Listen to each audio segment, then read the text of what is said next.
Study with strict and logic. परिचय।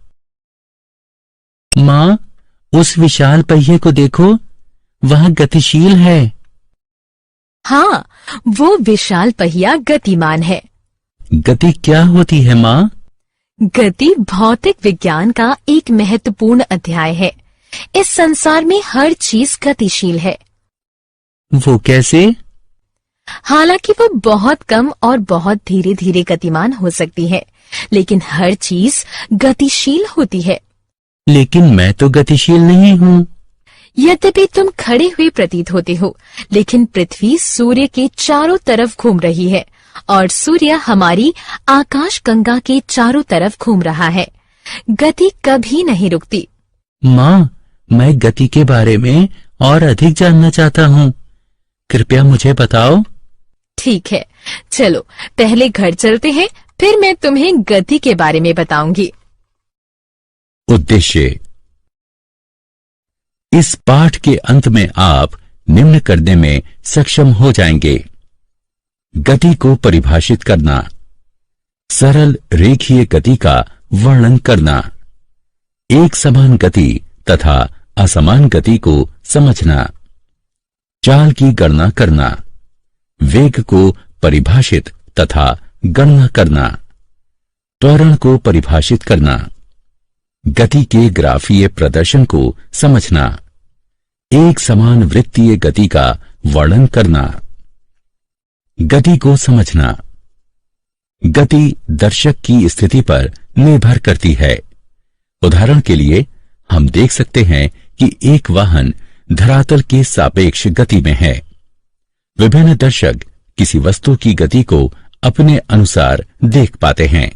या फिर हम कह सकते हैं, अगर कोई वस्तु गतिमान है तो उसकी स्थिति दर्शक के सापेक्ष परिवर्तित होती है। एक घूमती कुर्सी, एक झूला, एक उछलती गेंद गतिशील वस्तुओं के उदाहरण हैं। पृथ्वी का सूर्य के चारों तरफ अपनी कक्षा में घूमना भी गति कहलाता है। सरल रेखीय गति। हमारे संसार में हर चीज गतिमान है, यहां तक कि स्थिर वस्तुएं, जैसे कि हमारा घर भी सूर्य या और तारों के सापेक्ष गति में है।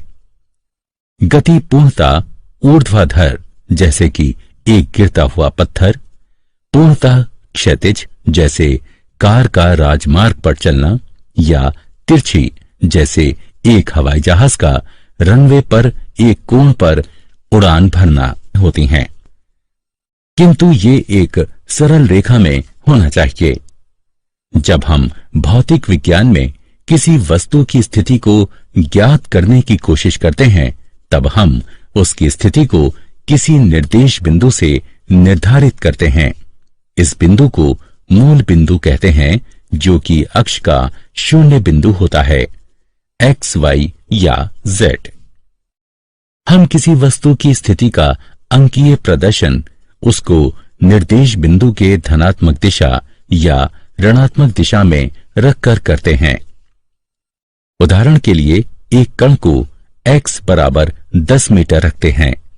यह कण x अक्ष के मूल बिंदु से 10 मीटर दूर स्थित होगा। जैसा कि तुमने पाया कि वस्तु की स्थिति को लंबाई की किसी मात्रक से मापा जाता है। हम यहां उदाहरण के तौर पर मीटर को मात्रक लेंगे। यहां वस्तु द्वारा तय की गई दूरी 10 मीटर है। किसी वस्तु की दूरी को निर्धारित करने के लिए हमें केवल अंकीय मान की आवश्यकता होती है, न कि उसकी गति और दिशा की।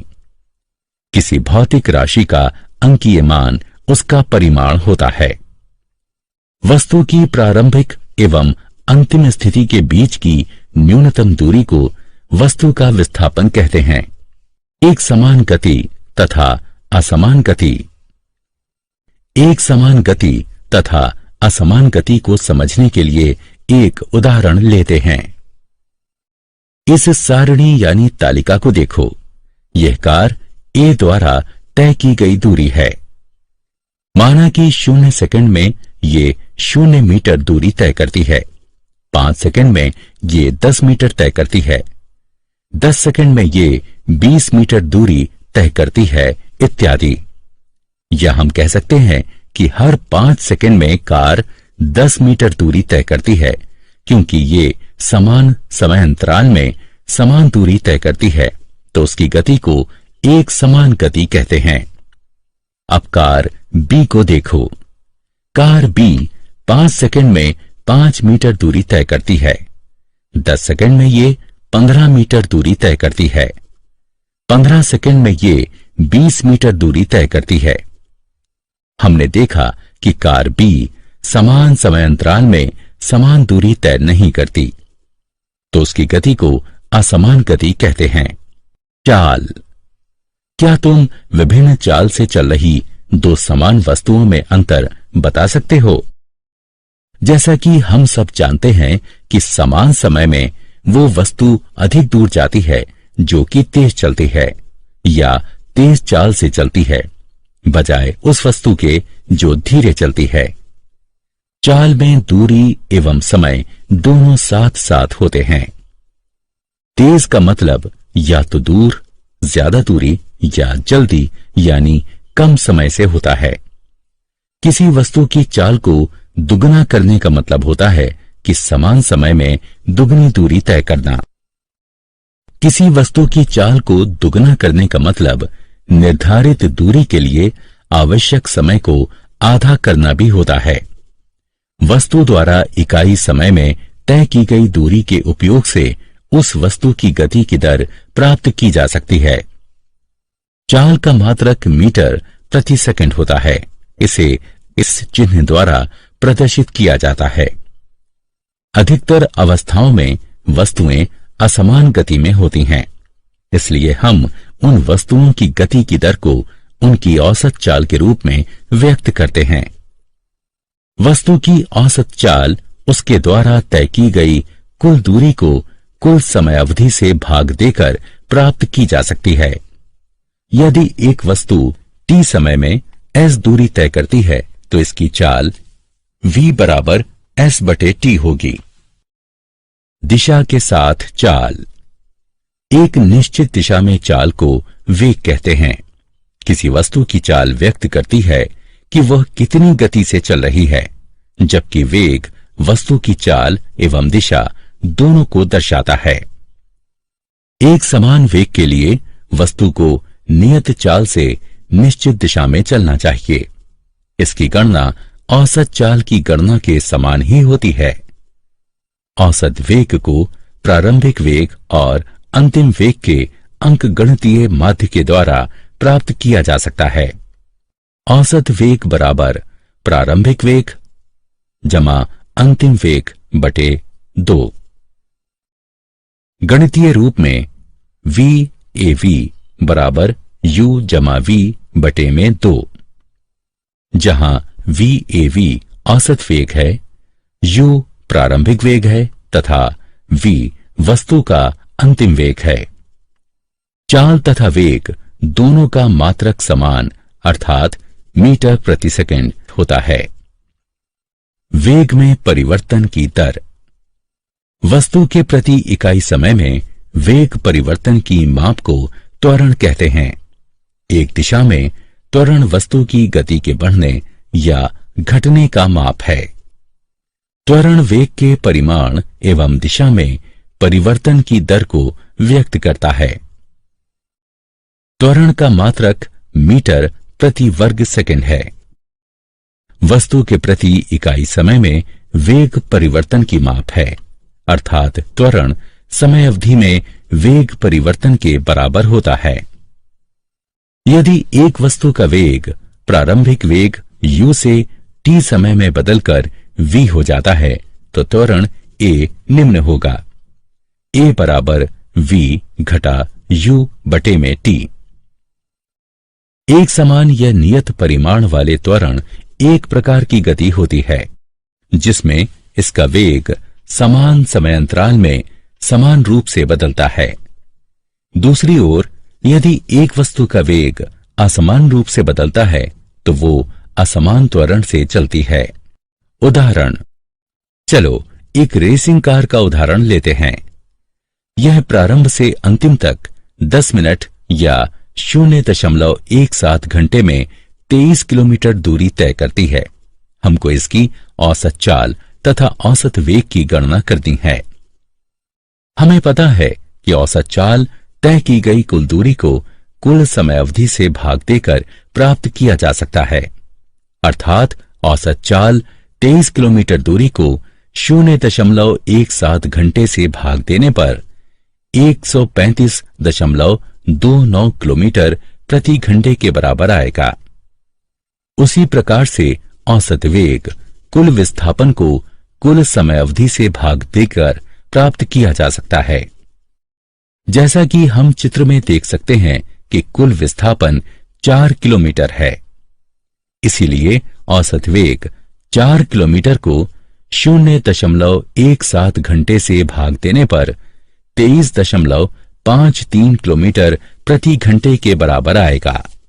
गति का ग्राफीय प्रदर्शन।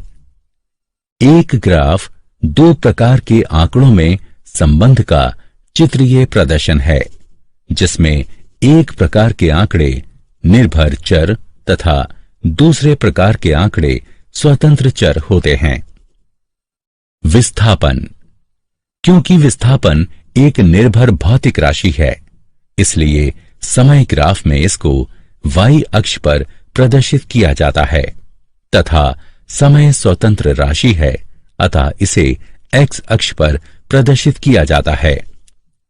अगर किसी वस्तु की स्थिति समय के साथ बदलती है तो वो गतिशील है। यदि कोई वस्तु समान समय अंतराल में समान विस्थापन तय करती है तो ग्राफ x अक्ष पर एक सीधी रेखा होगी जो एक समान गति को प्रदर्शित करता है। यदि ग्राफ एक वक्र है तो वो असमान गति को प्रदर्शित करता है। विस्थापन समय ग्राफ का ढलाव वस्तु के वेग को प्रदर्शित करता है। हम इसके बारे में एक छोटे से क्रियाकलाप के बाद विस्तार से जानेंगे। दूरी समय ग्राफ। दूरी समय ग्राफ के द्वारा हम गति के बारे में काफी अध्ययन कर सकते हैं। चलो अक्षों को देखते हैं। समय हमेशा x अक्ष पर यानी ग्राफ के निचले हिस्से पर अंकित किया जाता है। x अक्ष पर जितना दाईं तरफ बढ़ेंगे उतना ही समय प्रारंभ से ज्यादा होगा। दूरी हमेशा y अक्ष पर यानी ग्राफ की भुजा पर अंकित किया जाता है। ग्राफ में हम जितना ऊपर की तरफ बढ़ेंगे उतनी ही प्रारंभ से दूरी ज्यादा होगी। यदि कोई वस्तु गतिशील नहीं है तो उसको दूरी समय ग्राफ पर एक क्षैतिज रेखा से प्रदर्शित किया जाता है। हम देख सकते हैं कि अगर समय ग्राफ में दाईं तरफ बढ़ रहा है लेकिन दूरी में कोई परिवर्तन नहीं हो रहा है तो वो गतिशील नहीं है। हम ये कहते हैं कि वो वस्तु स्थिर है। यदि कोई वस्तु एक नियमित गति से गतिमान है तो वो दिए गए समय में समान दूरी से बढ़ेगी। ग्राफ में हम देख सकते हैं कि समय दाईं तरफ बढ़ रहा है तथा दूरी समय के साथ नियमित बढ़ रही है। इसका मतलब है कि वस्तु नियत गति से चलती है। नियत गति को ग्राफ में एक सीधी रेखा से प्रदर्शित किया जाता है। वेग समय ग्राफ। वेग समय ग्राफ को चाल समय ग्राफ भी कहा जाता है। चाल समय ग्राफ दूरी समय ग्राफ जैसा दिखाई पड़ता है।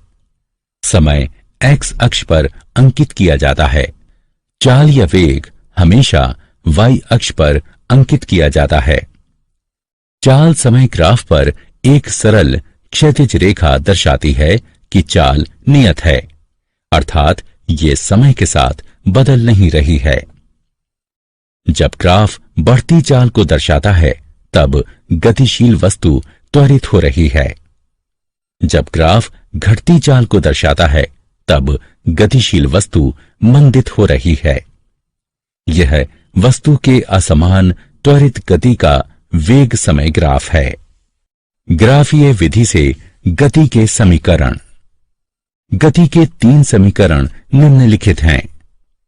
v बराबर u जमा at, s बराबर ut जमा 1/2 at वर्ग, 2as बराबर v का वर्ग घटा u का वर्ग, जहां u वस्तु का प्रारंभिक वेग है जो कि t समय के लिए एक समान त्वरण a से चलती है, v अंतिम वेग है तथा t समय में वस्तु के द्वारा तय की गई दूरी s है।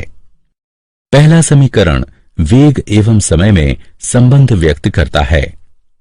दूसरा समीकरण समय एवं स्थिति के बीच संबंध व्यक्त करता है।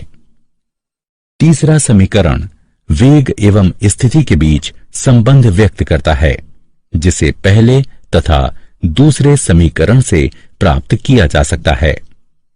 वेग समय संबंध के लिए समीकरण।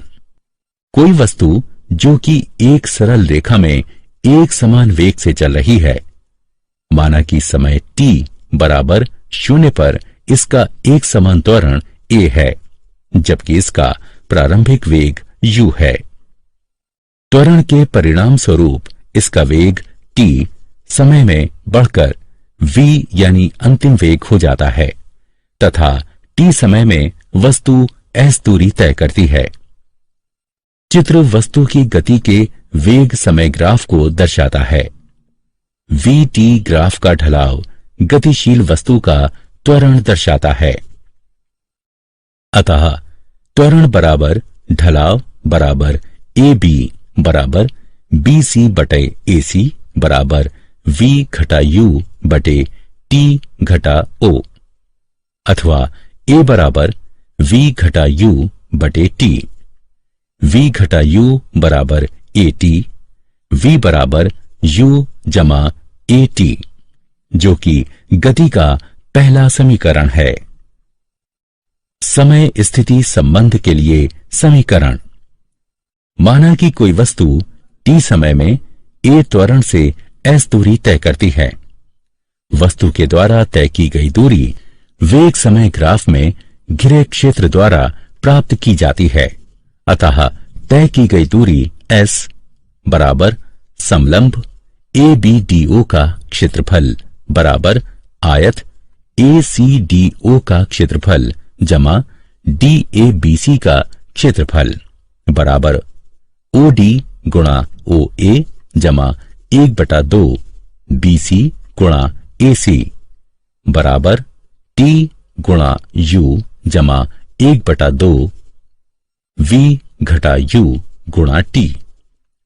हल करने पर हमें प्राप्त होगा बराबर UT जमा 1/2 V घटा U गुणा T। गति के पहले समीकरण से हम जानते हैं कि V घटा U बराबर AT है, या हम लिख सकते हैं कि V बराबर U जमा AT। अतः S बराबर UT जमा 1/2 AT गुणा T। S बराबर UT जमा 1/2 AT वर्ग। यह गति का दूसरा समीकरण है। वेग स्थिति संबंध के लिए समीकरण। गति का तीसरा समीकरण इन पहले दो समीकरणों से प्राप्त करेंगे। वेग समय ग्राफ से तय की गई दूरी s बराबर समलंब OABD का क्षेत्रफल बराबर 1/2 B1 जमा B2 गुणा h बराबर 1/2 OA जमा BD गुणा AC। OA बराबर U, BD बराबर V और AC बराबर T रखने पर हम पाते हैं S बराबर 1/2 U जमा V गुणा T। समीकरण 1। लेकिन जैसा कि हम जानते हैं कि A बराबर V जमा U बटे T, अर्थात T बराबर V घटा U बटे A।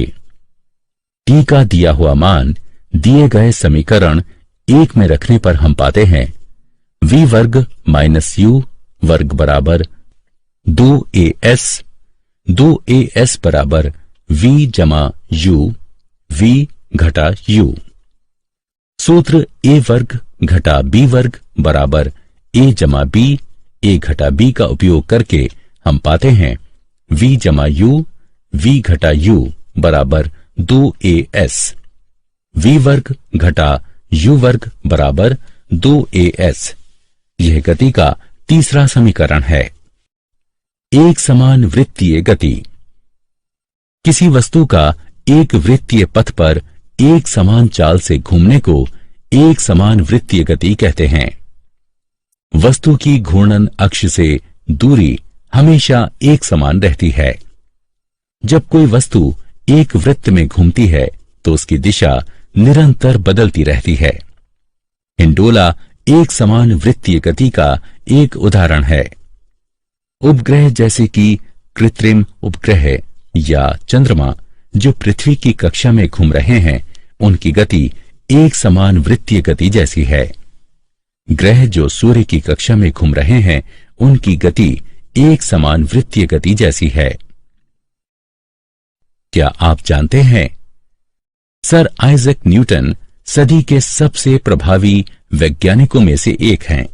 उन्होंने बहुत सारे सिद्धांत दिए हैं तथा बहुत सारे क्षेत्रों जैसे कि भौतिकी, गणित तथा दर्शन में महत्वपूर्ण योगदान दिया है। इंग्लैंड में पैदा हुए सर आइजैक न्यूटन बहुत प्रभावी भौतिक शास्त्री, गणितज्ञ, दार्शनिक, रसायनविद तथा ब्रह्मज्ञानी थे। न्यूटन की गति के 3 नियम वस्तु की गति पर लगने वाले बल से संबंधित हैं। जॉन्स केपलर ने खगोल के क्षेत्र में अपने अद्भुत कार्य से 17वीं सदी में विज्ञान में क्रांति लाने में योगदान दिया। सारांश। आइए हमने जो कुछ सीखा है उसे संक्षेप में दोहराएं। स्थिति में परिवर्तन एक गति है। इसकी व्याख्या तय की गई दूरी या विस्थापन के रूप में की जा सकती है। एक वस्तु की गति का समान या असमान होना उस वस्तु के वेग पर निर्भर करता है जो कि नियत है या बदल रहा है। प्रति इकाई समय में वस्तु के द्वारा तय की गई दूरी उसकी चाल होती है और प्रति इकाई समय में हुआ विस्थापन उसका वेग होता है। किसी वस्तु का त्वरण प्रति इकाई समय में उसके वेग में होने वाला परिवर्तन है। ग्राफों के द्वारा वस्तु की समान और असमान गति को दर्शाया जा सकता है। एक समान त्वरण से चल रही एक वस्तु की गति की व्याख्या निम्न 3 समीकरणों के माध्यम से की जा सकती है। v बराबर u जमा at, s बराबर ut जमा 1/2 at वर्ग, 2as बराबर v वर्ग घटा u वर्ग, जहां u वस्तु का प्रारंभिक वेग है जो कि t समय के लिए एक समान त्वरण a से गति करती है। इसका अंतिम वेग v है और t समय में तय की गई दूरी s है। अगर कोई वस्तु वृत्तीय पथ पर एक समान चाल से चलती है तो उसकी गति को एक समान वृत्तीय गति कहा जाता है।